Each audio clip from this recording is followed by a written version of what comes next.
Hello, YouTube. It is me. I'm KDaddy, or Kevin. That's my actual name. I thought KDaddy sounded cool, So welcome to the first episode of my podcast, I guess. I don't know. I've been meaning to do one of these for a long time. Back in the day, me and a friend of mine, who will not be named to save him the embarrassment, every other weekend or so we would get together with our, shitty Windows XP computers, and we would do this bad podcast where, we'd talk about games, and we would ramble on about what was coming out and what we enjoyed. And I'm basically going to do that again, but hopefully better edited, maybe? I don't really have a name for this yet, but I think it'll be cool? Maybe? I'm mainly going to use this to talk about games I'm playing and what I think about them, and overall, what I like about them, what I dislike about them. Eventually, I might get into more personal stuff, maybe. If I feel like these are coming out well, and if I'm happy with them, I'll get more personal with these. But for now, pretty much just games I'm playing. Alright, so, first thing on the list, the Nintendo Switch came out 2 weeks ago at the time of recording, and I pre-ordered mine way back when they first opened pre-orders, and thank God I did, because the pre-orders for those closed the day after they announced the date they were launching in price. So I got the Switch, and I got Zelda Breath of the Wild, and I got Super Bomberman R, and I downloaded Fast RMX, which is an updated port of the Wii U game Fast Racing Neo, just moved to the Switch with some more content, I think.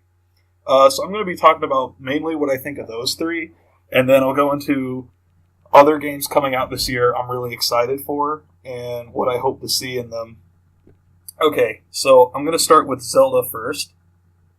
So let's get to it. Okay, Zelda Breath of the Wild. Also, I'm going to try not to spoil anything story-wise, but I'm going to talk about stuff regardless. So if you really are picky about Zelda spoilers, you might just want to skip this part. If I'm nice, maybe I'll put it an annotation on the video or something that lets you skip, if I'm nice and or remember, but I'm kind of shit at this, so whatever. Zelda Breath of the Wild, really good so far. I like it, and I say that as somebody who isn't the biggest fan of Zelda, but I've ended up playing a lot of games in the series. I don't know.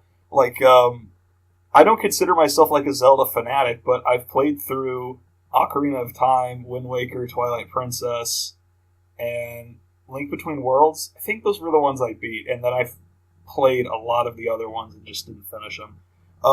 So Breath of the Wild, when they first unveiled it, looked really cool. It looked like a big departure, looked a lot more open, and we all noticed immediately Link didn't have his trademark green tunic. It was this blue outfit, and he was just kind of not wearing a hat. So we were like, whoa, that's different.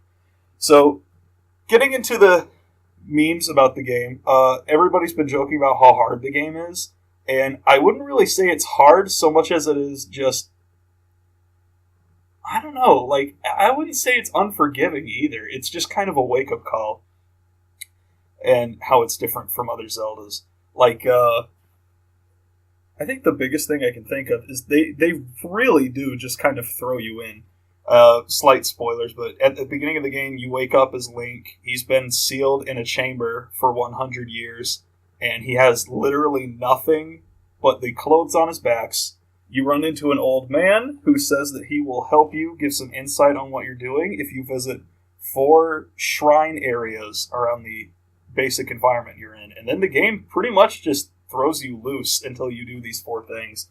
And right away you get a feel for how it plays and how the combat works. And so, first impressions with graphically, it looks fucking beautiful. To me, it looks like kind of an evolution between the Skyward Sword art style and the Wind Waker art style, as in characters are a bit more realistically proportioned. There's not chibi stuff like there was in Wind Waker, but the colors are very bright, vibrant. They went for more of a cel-shaded look again, instead of a realistic kind of rough, gritty look like Twilight Princess had. And honestly, I think this looks great. And I think it's something that really couldn't be done until the Wii U Switch. And I think with Skyward Sword, they were kind of trying to do this, but it kind of looked weird. It kind of looked weird, to be honest. Skyward Sword kind of looked to me like they were trying to mix chibi, cel-shaded Wind Waker with edgy, gritty Twilight Princess, and it ended up looking bizarre. I don't know. Um, so graphics look really nice, and it stays that way throughout the whole game. And the animations look really good. They're very, very fluid. There's a lot of little Easter eggs with how Link moves, too, that I think are really funny. Like, if you open a treasure chest from the back, sometimes Link will kick it open, like he does in older Zelda games. But if you take off any, like, footwear, Link will just jam his foot into the thing, and he'll stub his toe, and he'll, like, hobble in place. I don't know. I think that's, like, a really funny thing. And then there's, like, attention to detail stuff like that also gets integrated into the gameplay, but I'll get to that in a little bit. So, gameplay overall it's pretty much just Zelda, but open world. You're given... But this time, it's so hard to describe. It's similar, but it's different. And you start out with no weapons, not a sword, not a shield, and you forage for these. You fight, and you forage for these, as in, you're given like a Pee-wee baby sword to start out with, or you find some on the ground, and then you use this, you fight the standard Zelda enemies like Bokoblins, or Skulltulas. And then the Skulltulas, the Bokoblins, have, like, weapons and little wooden shields, too. And once you defeat them, you can pick these up and take them for yourself. And Link just has a huge inventory in this game, and it's divided into swords, shields, bows and arrows, clothing items, and then all of the food and other collectibles you pick up. So pretty much everything you see on the ground, any food, any weapon, you just pick it up. And it'll be in your inventory. So yeah, it's really fun that you can knock the sword out of like a Bokoblin's hand and then pick it up for yourself, and now it's your weapon. And that's really fun. I don't really think other Zelda games have done that. And the closest thing I can think of is some of the enemies in Wind Waker had like a big staff you could pick up and kind of smack around. But this time they all have like full moves. And I don't want to say combos, but like you can do the standard like Zelda backflip, spin attack, the 1, 2, 3 sword swing combos, etc. It's really fun. But swords aren't the only thing you pick up either. As far as weapons, you also get spears that you can throw for a lot of damage. And the spears are really, really fast, but they don't do a lot of damage. And then there are the massive clubs that Link uses 2 hands to wield, which means you have a really strong weapon, but it's really slow to use, and when you have it out, you can't whip out your shield to protect yourself because he needs 2 hands to hold it.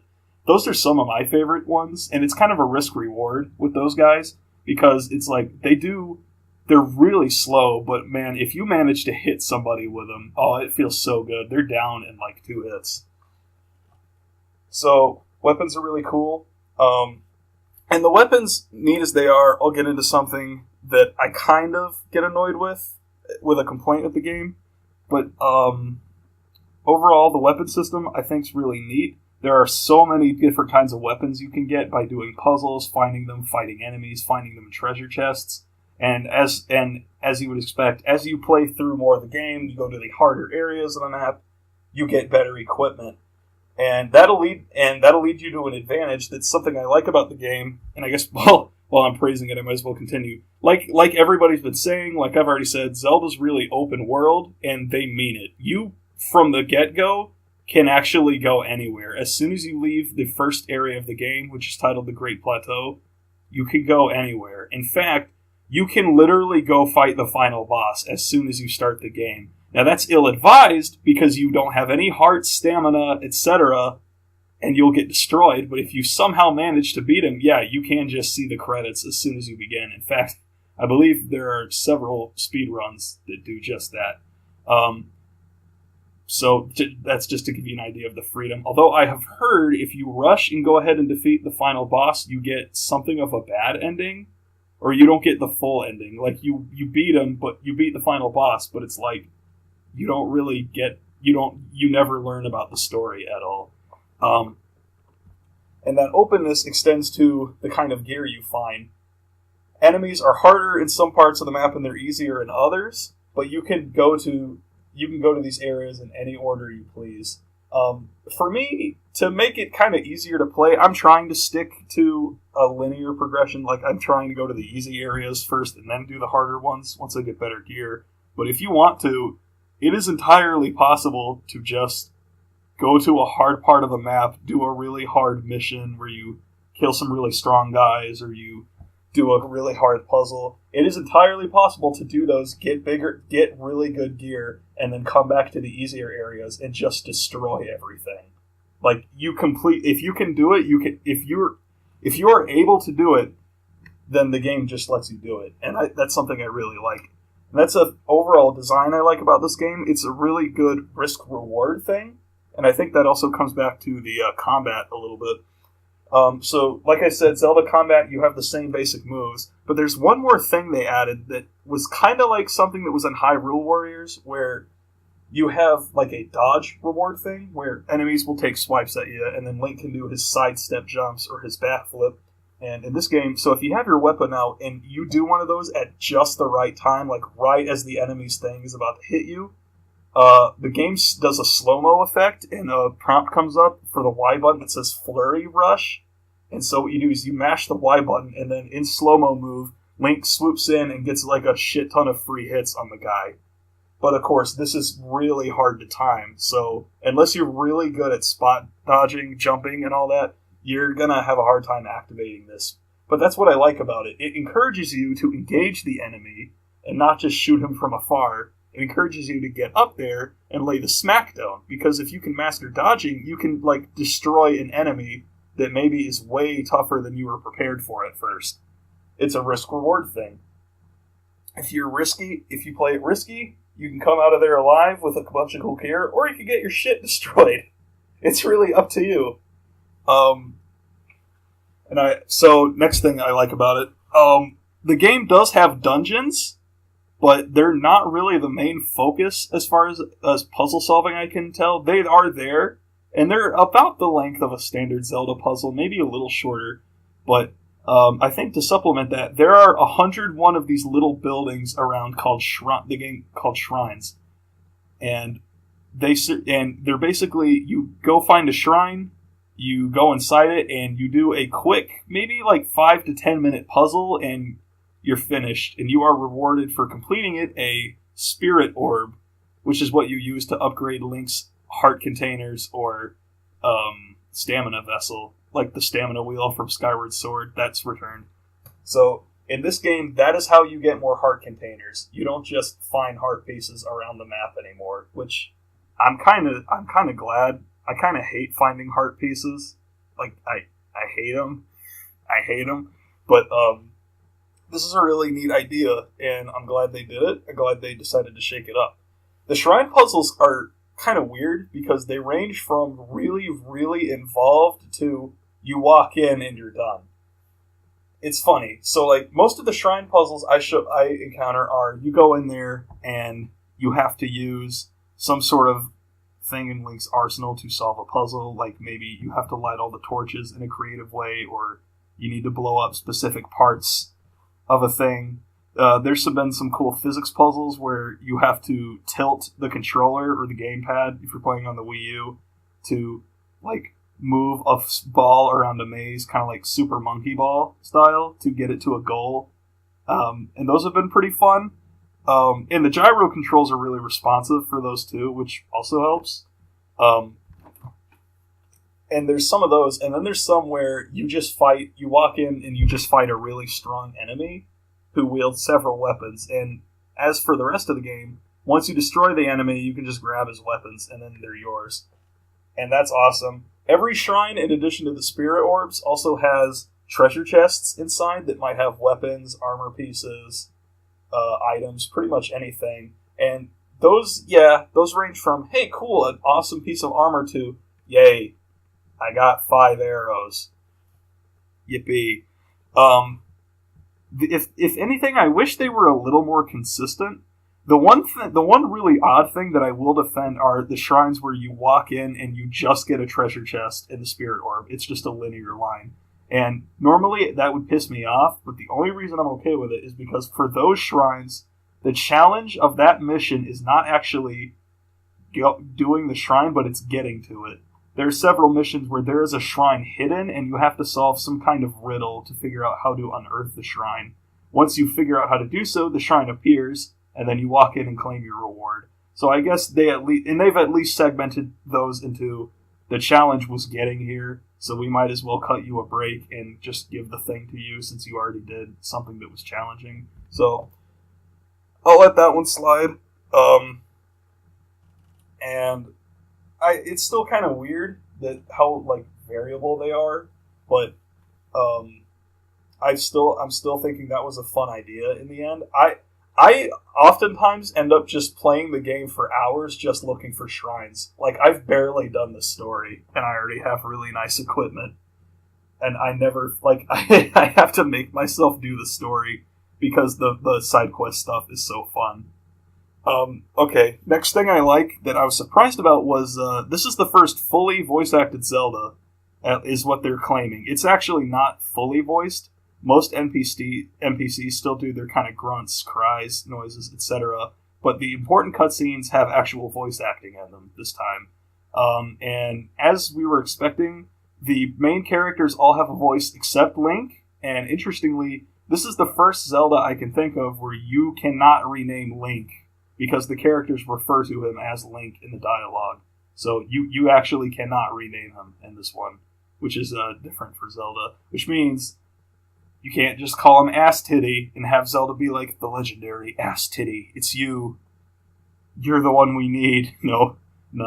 And most of these cutscenes are done through like flashbacks Link experiences, where you go to a certain part of the map and you find a spot to stand, and Link will kind of have like an amnesia click moment where we see back into his subconscious memory that happened, where he's talking to these characters. And and they're kind of neat. You get a feel for who all these characters are and kind of how they interact with each other.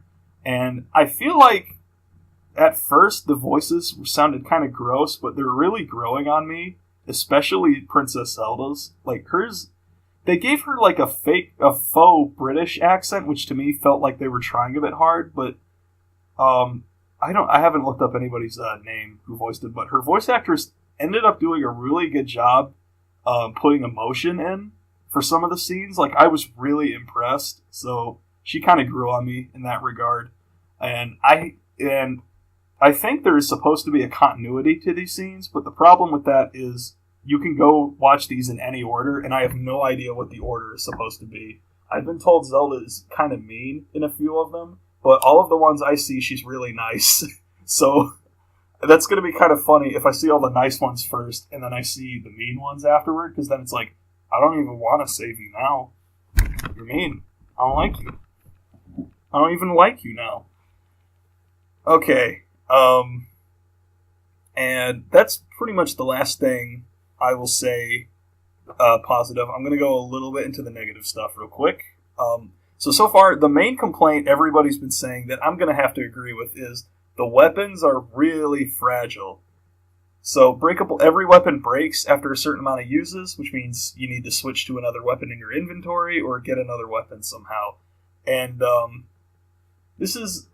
think this was an effort to make the game feel a bit more realistic, but oftentimes the amount of times they break and how often and just how quick they break, it's kind of comical. Like, there are actual weapons that I have hit an enemy with maybe 10 times before they broke. And yeah, they were really low-level whatever bullshit weapons. But, I don't know, it's frustrating sometimes that I have to fight a really hard enemy and then I blow through like 5 weapons. It's kind of like, alright, I get you guys want to have breakable weapons be a thing, but maybe just make all of them a little bit more durable? Because if you're not careful, you can screw yourself into a situation where you're fighting a really tough enemy and you run out of swords completely, and then you're just fucked. unless you save scum, I guess.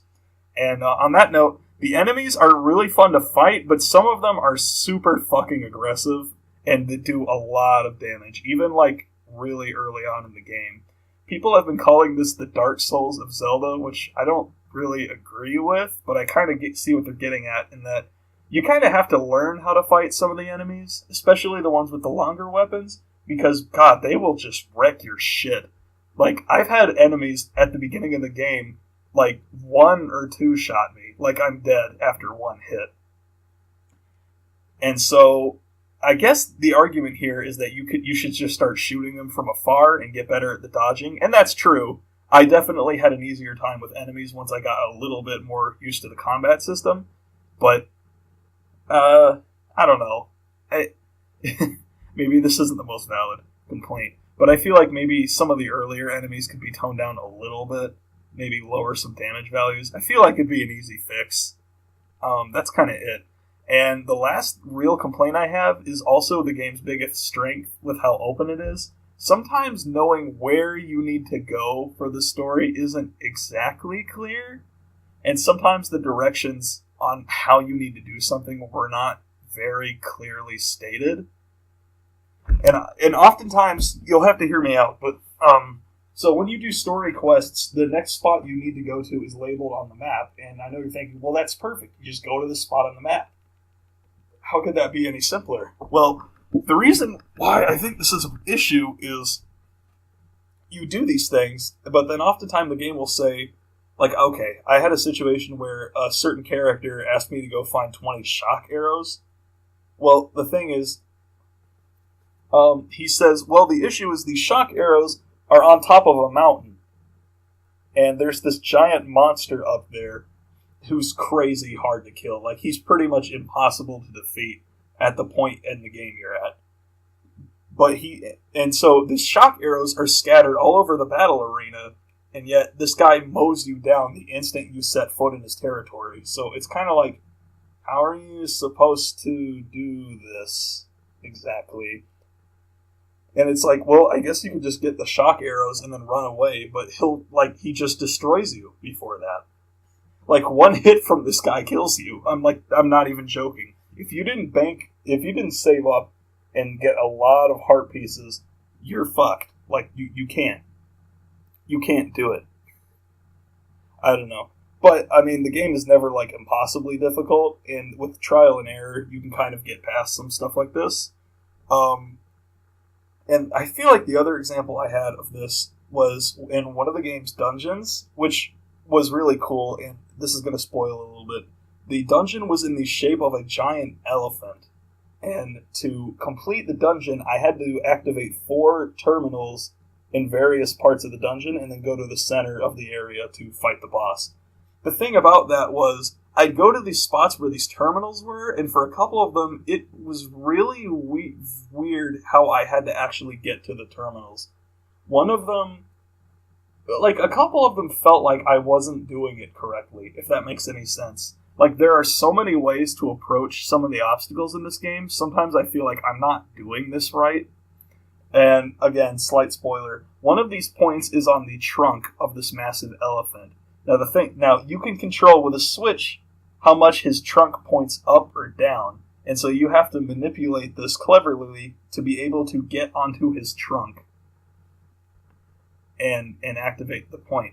But the tricky part is, this point you need to get to is on the bottom of his trunk, which means you have to flip the switch so that he flips it all the way upside down, and then you have to get to the top of the elephant, and then you're supposed to, glide to it and get under his trunk while he's still lifting it up, which means you almost slide off it because you're on, a 90-degree angle slope, which I guess if it's 90 degrees isn't really a slope anymore, but you get the idea.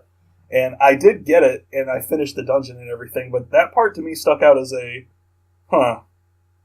was there a better way to do this that didn't feel so kind of glitchy? Because this didn't really feel right. But, yeah. Overall, I'm really enjoying the game, and it's kind of a weird separation, I guess. Overall, really enjoying the game. Definitely going to finish it if I can ever finish it. It's one of those games, I've honestly had so much fun with it, I kind of don't want to finish it. Like, I'm afraid once I finish it, I'm going to run out of stuff to do. But that might be a dumb thought. But that's Zelda. So if you have a Wii U still, or if you manage to get a Switch, well, I'll be honest, if you got a Switch, you probably got Zelda. But if you have a Wii U still, and you're looking for maybe one last game to get for it, because the system's pretty much dead now, let's be honest, Zelda's definitely going to be your last good purchase. Okay, the other Switch game that I bought physically was Super Bomberman R, so that I could say I got something else on launch day other than just Zelda. And I like Bomberman. I'm not, again, kind of like Zelda, I'm not the biggest Bomberman fanatic, but I've played a few of the games. And I had Bomberman 64 growing up, and I remember liking that. And I played Bomberman Hero, also for the N64, which was kind of just like a 3D platformer, get to the end of the level game. And I remember really liking that, but from what I understand, those weren't the usual Bomberman style. Most of them is the multiplayer game, and you all know what this is. You know, it's like a up to 8-10 player Bomberman game where everybody moves around like a maze-like environment, dropping bombs, blowing up rocks to get power-ups, and then trying to kill the other players. It gets really fun. I can recall me and several of my buddies actually ended up playing this through a Gmod, using with a rip-off version of it somebody made called Melon Bomber. But it was like the same thing. It was just Bomberman, but using Half-Life 2 models and melons and other objects as the power-ups in the game. But, like, same shit. And we had a lot of fun with it. And I was like, well, I'm going to get multiple Joy-Cons with the Switch, so this would be a good multiplayer game. And it is. I mean, it's Bomberman. If you like Bomberman, here you go. You'll have fun with this. It's the same game. There's not, honestly, a whole lot of extra features to this, but I guess their motto was, if it ain't broke, don't fix it. Or it could just be Konami being a cheapskate. I don't know. The multiplayer mode supports up to 8 players, which is nice. Which means, like, you could have 8 Joy-Cons hooked up to this thing at one time. That's pretty cool. And, or you can have, like, you can bring your Switch into portable mode, and 8 people with their Switches together could play it multiplayer. Provided, I don't know. I actually don't know if the Switch has download play. That'd be cool if, like, it was like old school Mario Kart DS, where, like, only one person needed the game card and everybody could play using that. But knowing Nintendo, it's probably everybody needs to have a copy of the game. Anywho, so it pretty much just has the battle mode. It's got that, local play, Switch versus Switch, and then online. I've played a few online matches, and it's pretty standard for online. You have a create a room, join a room, play with friends. You know, everybody can set rules.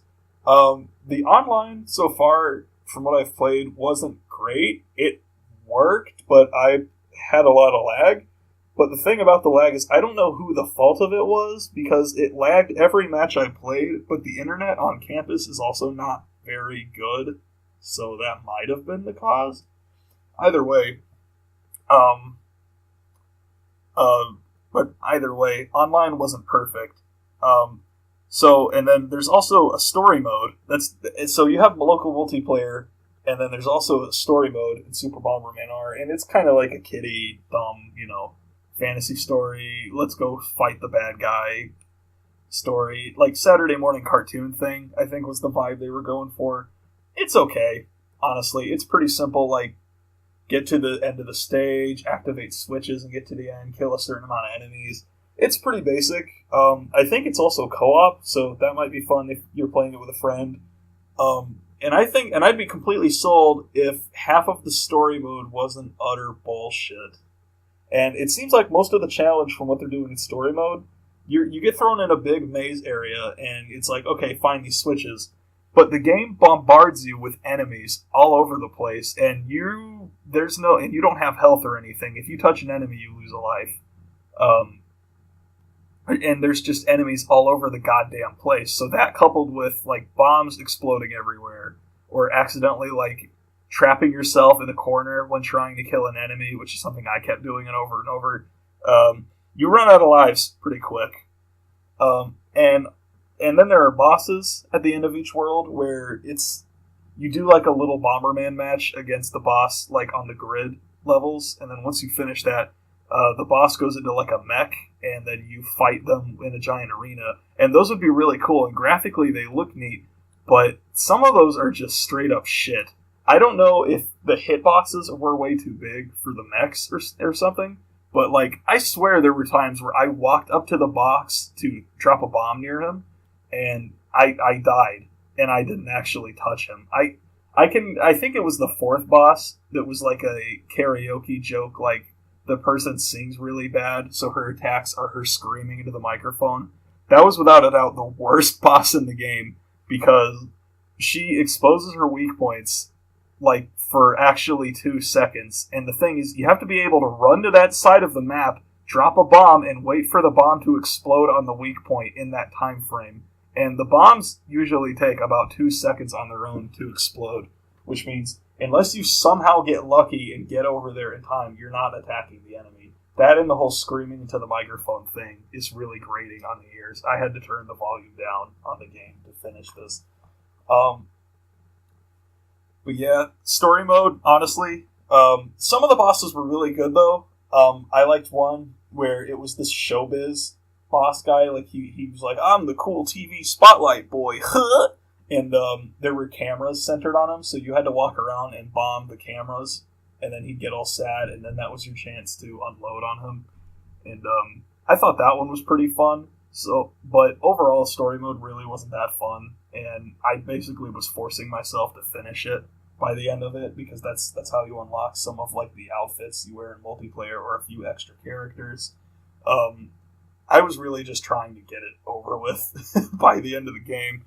But I'll still play Bomberman. Multiplayer Bomberman I feel like is a perfect multiplayer game, and I've had a lot of fun playing it with buddies in the dorm. So I don't see myself getting rid of it anytime soon. And maybe I'll replay story mode here soon and give it another chance. But overall, Bomberman's okay. I don't think it was worth the $50 they were asking for it, but maybe a price drop down the line might be something to look out for. But that's Bomberman. So next up was Fast RMX, which was the port of Fast Racing Neo from the Wii U to the Switch. And from what I can gather, it's pretty much just the same game, more DLC, kind of like what they're doing with Mario Kart 8 Deluxe, which that'll come out in April, I think. I kind of wish that was a launch game, but regardless.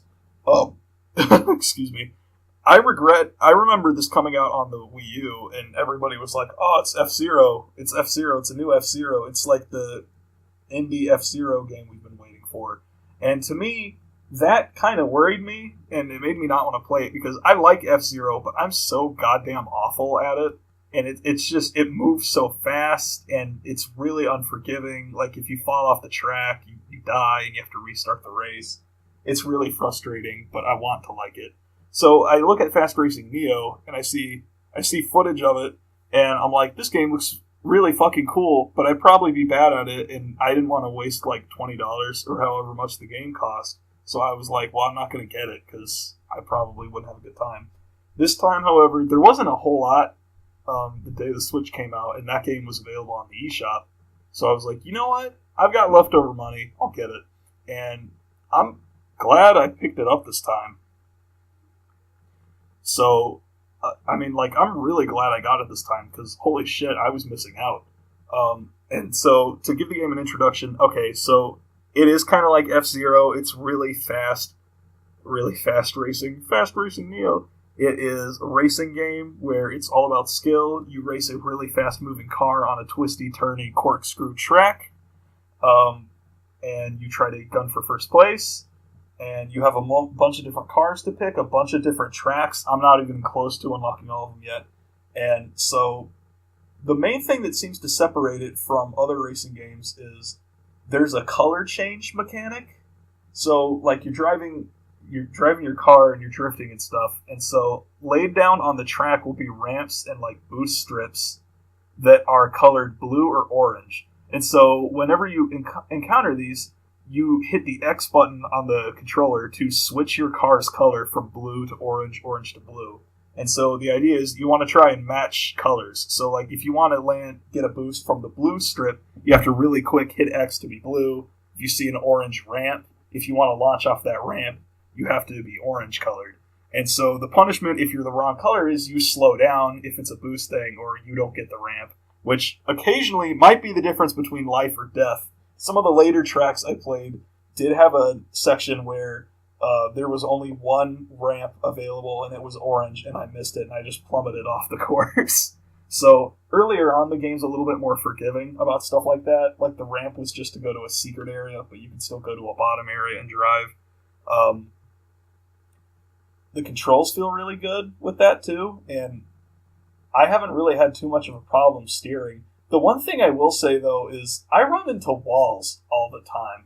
And, like, running into the walls isn't a death sentence or anything. It's just an adjustment to get back in the middle. But, like, I don't know. I don't know. I hit the walls all the time, which makes it scary on the courses where there are no walls, because then falling off is terrifying.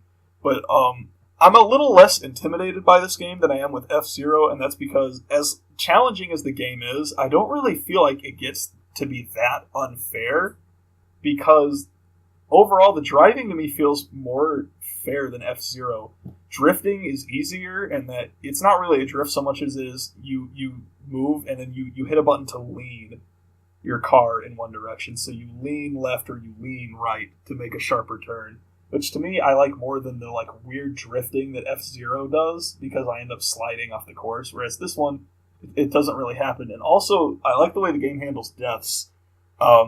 It basically just does a Mario Kart, where if you fall off the track, you just respawn after a few seconds and continue the race. The punishment, of course, being that people are getting ahead of you, which I like a lot more, especially if you're just starting to play the game, because it's like, alright, I fell off, but I can keep playing the race and finish.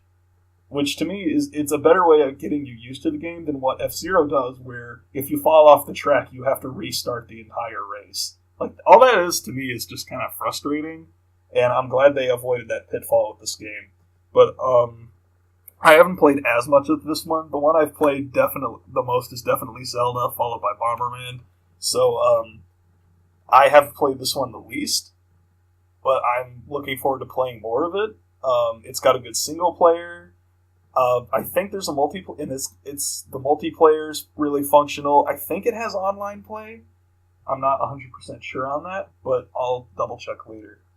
So if you're interested in a racing game for the Switch, that's pretty much the perfect one until Mario Kart 8 comes out for it.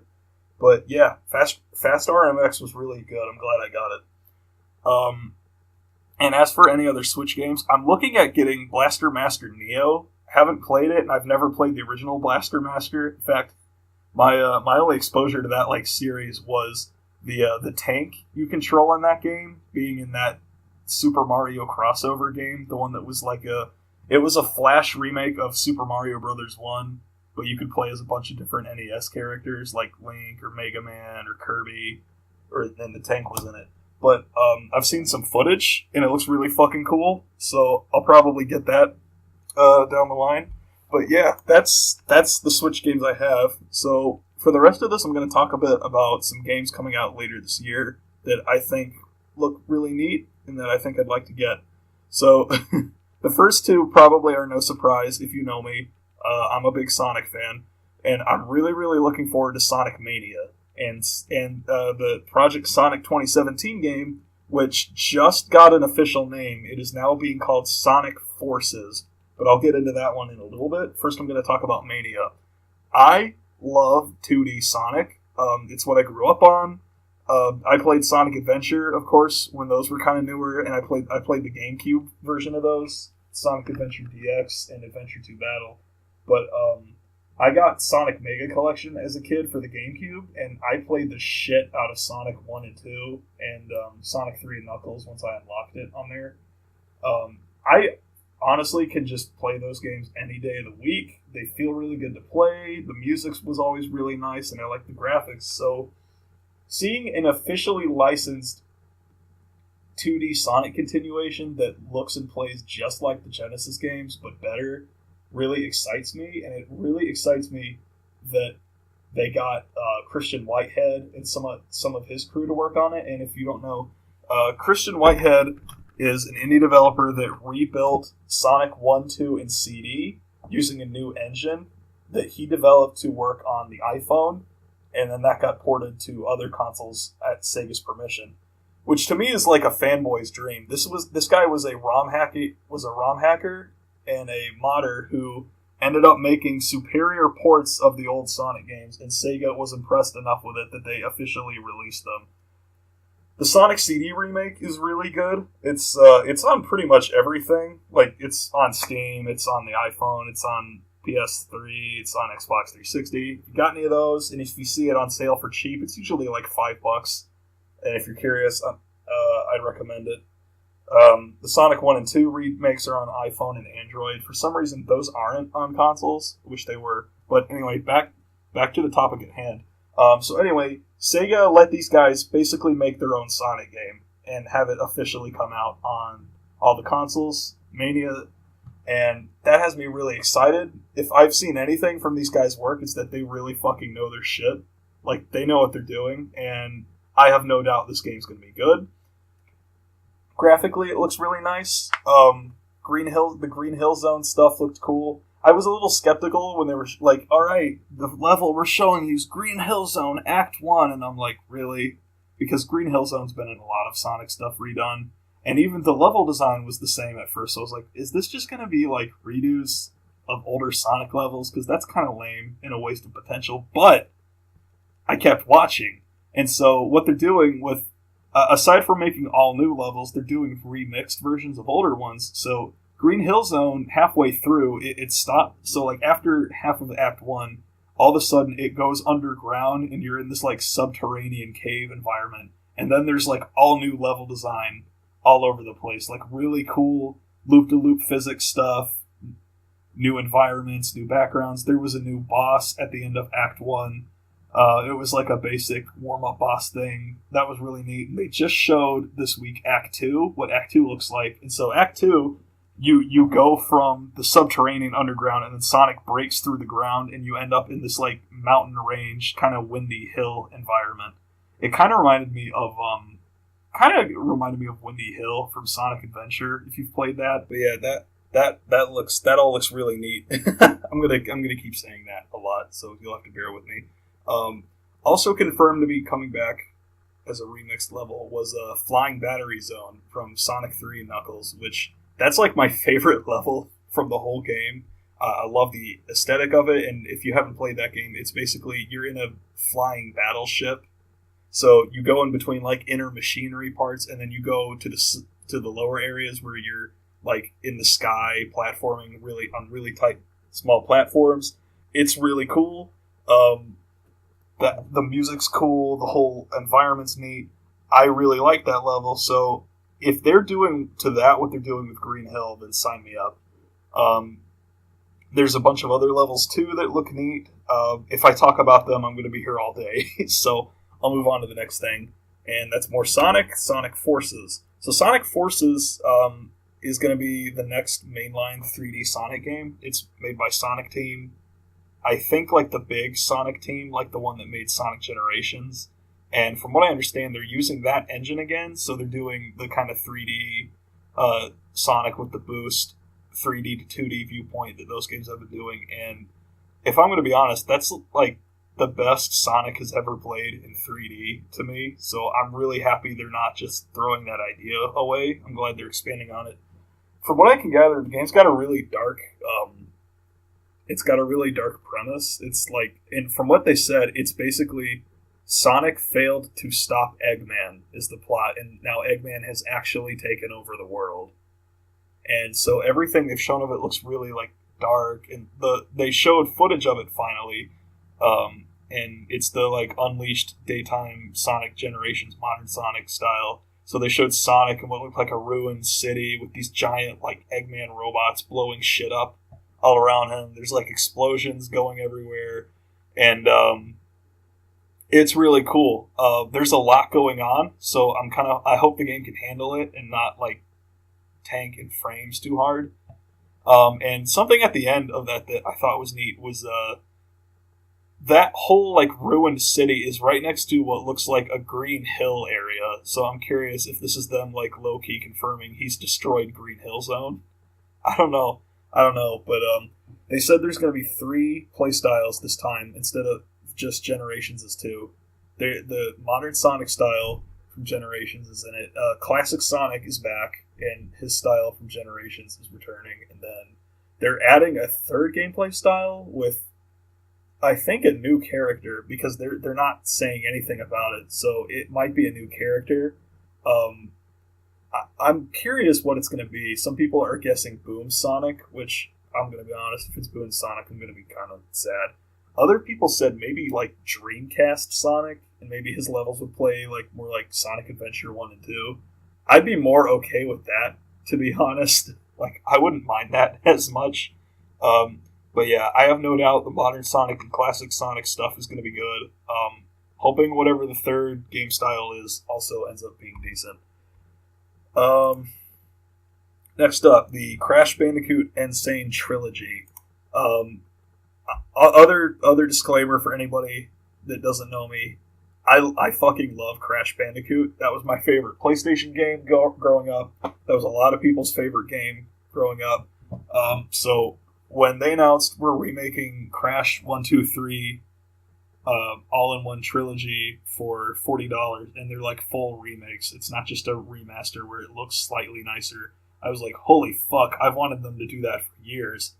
And so the game's been playable at a lot of trade shows. It was not at E3 this year. It was at some PlayStation event in December, and it was at PAX last weekend. And so they were showing a couple levels from Crash 1, and then they showed Hang 8, which is one of the early levels from Crash 2.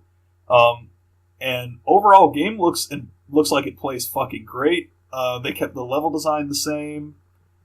Graphically, it looks really nice. Crash's animations look good. He looks really goofy, but still kind of cool at the same time. The music, from what I can gather from like kind of shitty off-cam videos of it, it sounds like really nice remixes of the original songs. My one complaint with it so far is that in some of the footage they've been showing, some of the colors for the levels in Crash himself look kind of washed out.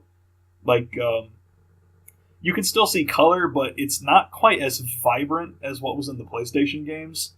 Graphically, it all looks way better, but it looks a little dull in some shots. But I think they are going to fix that, because this was a complaint about the Insanity Beach level, which is the first level from the original Crash Bandicoot, and about that one looking really dry and boring. And then the Penny Arcade Expo demo comes out, and everyone who said Insanity Beach looked noticeably cleaner and like brighter colored. So I'm thinking they're taking feedback to heart. So and then they've also released another batch of screenshots from the Hang 8 level, which in the demo that was playable looked kind of dull, but in the screenshots looked really nice and vibrant. So I'm thinking the screenshots are maybe from a later build where they fixed that. So if they continue on that trend, then I have no doubt the game's going to be great. That's my only complaint, and it looks like they're working on fixing it. So, hats off to them. Okay, next up is Splatoon 2, also for the Switch. That's coming out in the summer. I bought Splatoon 1 when it came out. I had a lot of fun with it for like a year, and then as the player base kind of died, I kind of stopped playing it too. I'm hoping Splatoon 2 lasts longer, and I'm hoping they improve on a lot more. I noticed they fixed my biggest gripe with the original game, which was you had to play using the gamepad. There was no other way to really play it. Like, the game forced you to use it, and I was always like, this could have all been mapped to a normal controller with gyro aiming. Like the DualShock could do this game. And everyone was like, oh, but you have to look at the map to be able to, like, squid teleport. And I'm like, that could have been mapped to a button. Like, a mini-map could have popped up, and then you could aim. And apparently I was right, because Nintendo said in the trailers you can now use, like, any control combo to play the game. So that just proves, okay, so they could have done this in the first game, but they didn't. Regardless, though, that was my one main complaint. They fixed it. If I get Splatoon 2, I hope I enjoy it longer than the first one. But altogether, it was a really fun and solid experience, and I'll probably get Splatoon 2 soon when it comes out. Maybe not at launch. Okay, after that, Mario Kart 8 Deluxe. Mario Kart 8 is one of the Wii U's best games, and the DLC I thought was great, and it was really cheap. It was like $10, $10 or $11 got you like 6 to 8 new characters and 16 new tracks, which back in the old days was enough tracks to fill up an entire new Mario Kart game. So I felt like that was well worth it. The tracks were all really fun to play. Graphically, the game looks great. It looks good. It sounds good. The controls feel really good. And Mario Kart 8 Deluxe fixes my one real complaint with the game. Okay, well, one of two. And that was the battle mode in the original Mario Kart 8 kind of sucked ass. And if you haven't played it, it's because battle mode in Mario Kart 8, there were no battle arena maps to play on. They just made you drive around on the tracks, which doesn't sound that bad, but the whole point of battle mode is being able to, like, get the jump on people, drive around each other, and aim weapons at each other, which wasn't really that fun to do when you were just forced to go on the more linear tracks. But this game fixes that by, A, actually making battle arena maps, and then they also added new battle modes, and which, you know, they have the balloon battle, the Shine Runners thing, and they added back Bomb Battle, which was my fucking favorite from Mario Kart Double Dash, where, honestly, it was basically everybody just had bombs. The only power-up was bombs, but you could just spam bombs, like you could just throw them all over the arena, and there would just be explosions everywhere. So it was really fun and really hectic, because you could just keep getting item boxes and stack like 10 bombs on top of each other. You could just throw them all over the map. It was really fucking fun, and I'm really glad that's returning from Double Dash. Overall, but the only thing, and aside from that, I think they added a couple new characters. Yeah, they added the Inklings from Splatoon as racers, and I think somebody else. Honestly, my only complaint with Mario... Okay, so that was my main complaint. The other one is that the character roster's really weird how it was organized. You have, like, the basic Mario characters that you'd expect. You know, you have Mario, Luigi, Yoshi, Princess Peach, Donkey Kong, Wario, Waluigi, etc. And then you get, like... And then you have, like, Bowser, you have Bowser Jr., and you have the Koopalings. But the thing about the Koopalings is there's 7 separate characters, all with different stats. And to me, that's lame as hell, because I feel like they could have all been one character with different skins. And I know it's possible to do in the game, because they did that with letting you do multicolored Yoshis or Shy Guys. So, yeah, you could make the argument, well, they're all differently shaped, so they should have different stats. But to me, that seemed like kind of a lazy way to pad out the roster. Same with all of the baby characters. Baby Mario and Baby Luigi, I understand, because they were in Yoshi's Island, and they've kind of been a recurring thing in Mario Kart for years. But then they started adding, like, Baby Peach, Baby Daisy, Baby Rosalina. It's like, alright, it's going overboard. And don't even get me started on Pink Gold Peach. Like, come on. Where's Petey Piranha? Like, where's Diddy Kong and shit? Like, where are they? I want them back. Especially Diddy Kong. Diddy's my boy. But, yeah. That's my other big complaint. And then other complaint, so if you're counting, that makes 3, even though I said it was 1, is that it's a full $60. Which I understand, content-wise, it definitely deserves it. I'm mainly just salty that that's how much the game cost originally. And I paid for that, plus the DLC. I was kind of hoping there'd be a way to reimburse people who bought it on Wii U originally, but that's probably not going to be possible anymore. Regardless, I'm a whore, so I'll probably end up buying it full price again, just to play Mario Kart on the Switch. Second to last game that is not out yet, but was announced, was Super Mario Odyssey. This is probably my most anticipated game for the Switch. It's another 3D Mario platformer. But the thing that separates this is they have, based on the footage we've seen and then something Nintendo confirmed, this is the first actual open 3D Mario game since Mario Sunshine. Nintendo themselves have admitted that as 3D Mario progressed, it became kind of more linear and more or less just 2D Mario put in 3D. So, like, if you've been following 3D Mario like I have, they had Super Mario 64, and then they had Mario Sunshine, and those weren't really get to the end games. They were, you have a bunch of different areas you can go to with missions to do in each one, and then you could freely explore around at your leisure. Those were really fun. And then the Galaxy games came out, and they were fun with the gravity mechanics and Mario's spin move. But those also got to be a bit more linear in Galaxy 2 especially. It was less explore these big planets, and then it was play on planet, go to planet, next planet, and then go to this planet, and then, like, it was a linear order until you got to the end. And they were still fun, but not quite as open. And then they got to Mario 3D Land and Mario 3D World, which were pretty much just Mario, 2D Mario put in 3D with multiplayer. That's kind of all those were.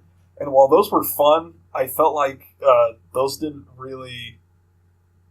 I don't know. Like, they weren't... Like, I played through them and had an enjoyable time, but I never wanted to play them again, if you get me.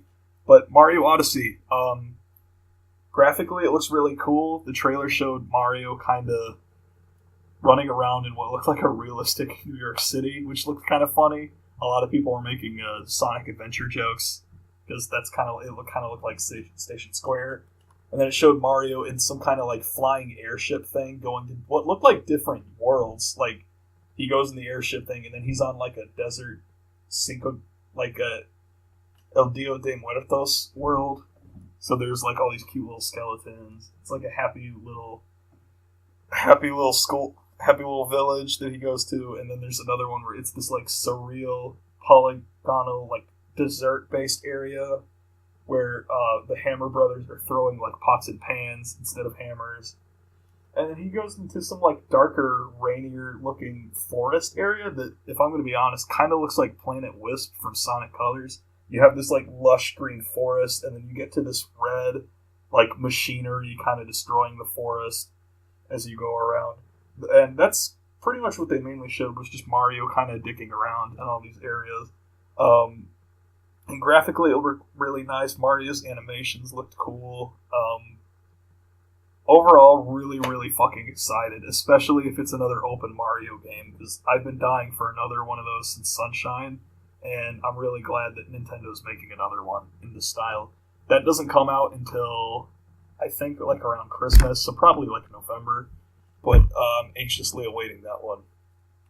And then finally, this one is actually not confirmed, but I highly suspect it will happen, is a port of Smash 4 to the Nintendo Switch, specifically the Wii U version. Now, again, that hasn't been announced yet at all, but I'm thinking it's pretty likely it's going to happen for a few reasons. And first off was some like retailer had a leaked Smash Brothers for Switch listing that had a bio saying that it was the Wii U version of the game with all of the downloadable content they made for it and more characters and new modes, etc.